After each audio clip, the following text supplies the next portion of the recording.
Em nosso estudo de hoje está no Evangelho de Marcos, capítulo 10, versículo 25. Se chamaram Beelzebu ao pai de família, quanto mais aos seus domésticos. Emmanuel comenta na lição 103, Caminho, Verdade e Vida, estima do mundo. Muitos discípulos do Evangelho existem ciosos de suas predileções e pontos de vista no campo individual. Falsas concepções ensombram-lhes o olhar. Quase sempre se inquietam pelo reconhecimento público das virtudes que lhes ornam o caráter, guardam o secreto propósito de obter a admiração de todos e sentem-se prejudicados se as autoridades transitórias do mundo não lhe conferem apreço. Agem esquecidos de que o reino de Deus não vem com aparência exterior. Não percebe que, por enquanto, somente os vultos destacados nas vanguardas financeiras ou políticas arvoram-se detentores de prerrogativas terrestres, senhores quase absolutos das homenagens pessoais e dos necrológios brilhantes. Os filhos do reino divino sobressaem raramente e, de modo geral, enchem o mundo de benefícios sem que o homem o veja, à feição do que ocorre com o próprio Pai.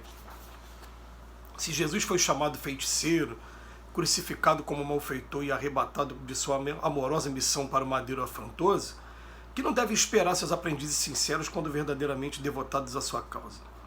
O discípulo não pode ignorar que a permanência na terra decorre da necessidade de trabalho proveitoso e não do uso de vantagens efêmeras que em muitos casos lhe anulariam a capacidade de servir. Se a força humana torturou o Cristo, não deixará de torturá-lo também. É ilógico disputar a estima de um mundo que mais tarde será compelido a regenerar-se para obter a redenção. Mais uma vez a preocupação de Emmanuel chamar a nossa atenção para o que a gente vai esperar dos nossos amigos aí de caminhada, das pessoas que têm o contato com a gente aí no mundo, que o mundo vai estar cobrando da gente sinais que a gente não tem condições de estar dando agora no momento. E ele vem dizer, Jesus recebeu aquilo que todo mundo sabe na história.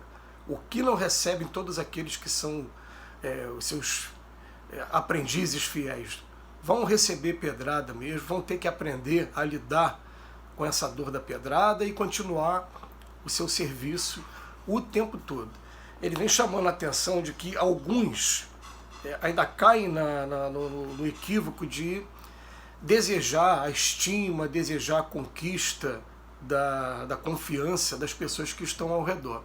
Quando, na verdade, a gente vai entender que aquele que entendeu bem o trabalho do Cristo, ele não tem que esperar nada, absolutamente nada em troca. Ele tem que simplesmente servir, fazer a parte dele. Vai ver que algumas pessoas podem até ter um reconhecimento, mas os reconhecimentos, na grande maioria das vezes, eles são ainda falseados pelos preconceitos que a gente tem aqui. Por exemplo, normalmente se admira muito aquele palestrante que sabe falar bem, mas que muitas das vezes esse palestrante que sabe falar bem não mete a mão no trabalho mesmo como deveria e sabe articular bem as palavras e tem lógica às vezes na colocação de suas palavras, mas não ainda dedicado ao trabalho.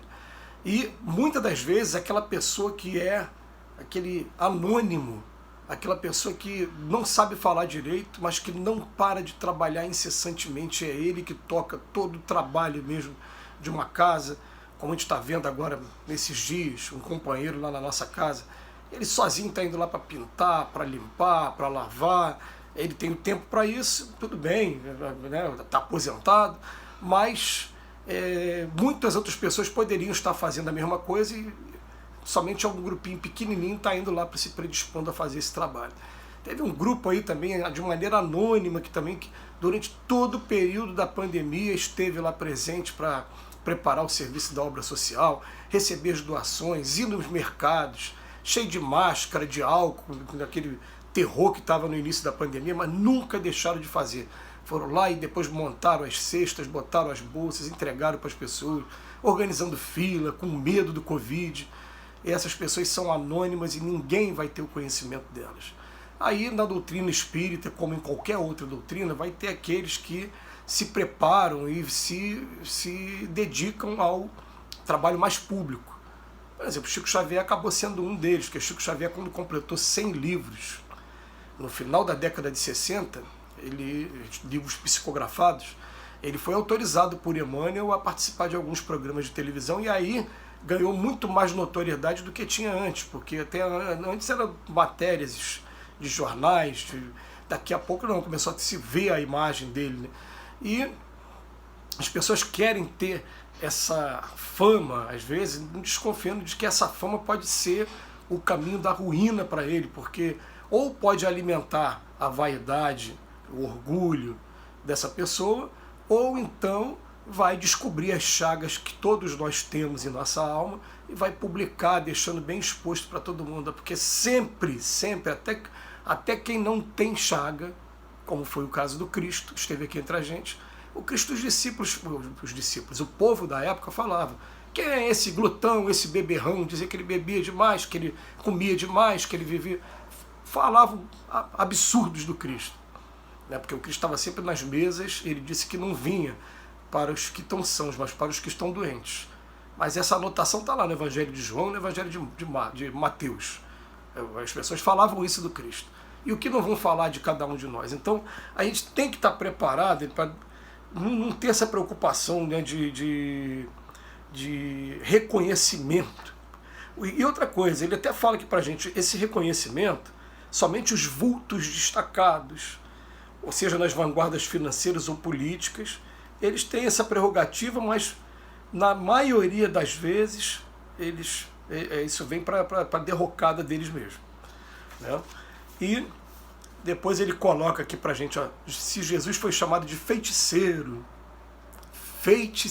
Jesus, crucificado como malfeitor, e foi colocado em sua amorosa missão para o madeiro, que não deve esperar nós, qualquer aprendiz sincero, né? Eu me lembro de uma vez, a gente tem um trabalho na nossa casa que esse ano vai voltar, se Deus quiser, porque a pandemia não deixou acontecer durante 2 anos, mas sempre no mês de dezembro são 1.600 crianças mais ou menos inscritas para receber o presente de Natal. E uma vez, a gente buscando os padrinhos, e a gente recebeu afrontas, a gente recebeu: vocês estão querendo fazer o quê? Vocês estão querendo aparecer? Né? E inclusive utilizando alguns adjetivos que para a gente, como diz no Evangelho, Jesus falava para a gente, né? Sacudir a poeira das sandálias. E isso, sacudir a poeira das sandálias, é não guardar mágoa, é continuar o trabalho que você tem, não guardar nenhum rancor e segue em frente, continua fazendo o teu trabalho. Mas a gente vai encontrar muita ingratidão, pessoas que não têm ainda condição de reconhecimento, porque a fome, principalmente, ela não deixa a pessoa ter muito raciocínio. Então ela pode te agradecer enquanto ela saciou um pouquinho a fome, mas daqui a pouco, muito breve, daqui a um decurso de algumas horas, a fome vai estar de volta batendo, e essa pessoa, se você não receber de novo aquilo que recebeu antes, ela antes agradeceu, agora vai maldizer. E pode maldizer. Então é normal isso, esse desespero humano. Aliás, quando a gente passa pelo desespero também, a gente sabe que quando dói na gente o negócio é muito mais complicado. E às vezes a gente precisa passar pela dor para aprender a respeitar e até ajudar o outro, respeitar a dor do outro e ajudar o outro. Mas ele bota aqui para a gente: o discípulo não pode ignorar que a permanência na terra decorre da necessidade de trabalho proveitoso e não do uso de vantagens efêmeras. Eu quero fazer uma grande coisa pelo espiritismo ou pela minha religião no Brasil e no mundo. Cuida da sua casa, faz o trabalho da sua casa, porque a sua casa tem a responsabilidade geográfica de estar atendendo as pessoas que vierem procurar. Cuida da tua casa, você já vai estar fazendo pelo mundo inteiro.